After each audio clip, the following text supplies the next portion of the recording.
Oye cómo suena, oye cómo suena, oye cómo suena. Oye cómo suena el estacato en mi guitarra, la anacruza percutiva en nuestra gaita zuliana. Oye cómo suena el estacato en mi guitarra, cómo suena la anacruza percutiva en nuestra gaita zuliana, en nuestra gaita zuliana. Con esta gaita zuliana rompemos el molde ahora. Los otros ritmos de moda si no corren se encaraman. Con esta gaita zuliana rompemos el molde ahora.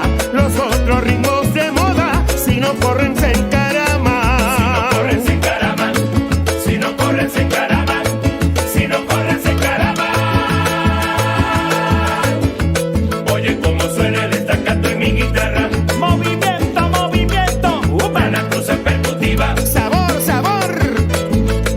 en nuestra gaita zuliana. La baila y la baila. Oye cómo suena el estacato en mi guitarra, cómo suena la anacruza percutiva en nuestra gaita zuliana, en nuestra gaita zuliana. Esto es un final feliz. Allá van los otros ritmos. Si no los agarra el chingo, los agarra el sin nariz. Esto es un final feliz. Allá van los otros ritmos. Si no los agarra el chingo, los agarra el sin nariz. Los agarra el sin nariz, los agarra el sin nariz, los agarra el sin nariz. ¡Paguarita!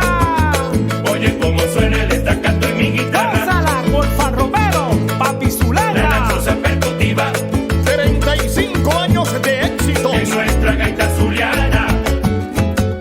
Oye cómo suena el estacato en mi guitarra, cómo suena la anacruza percutiva en nuestra gaita zuliana, en nuestra gaita zuliana. Así es la gaita de burro, protestona y bien directa. Al que no le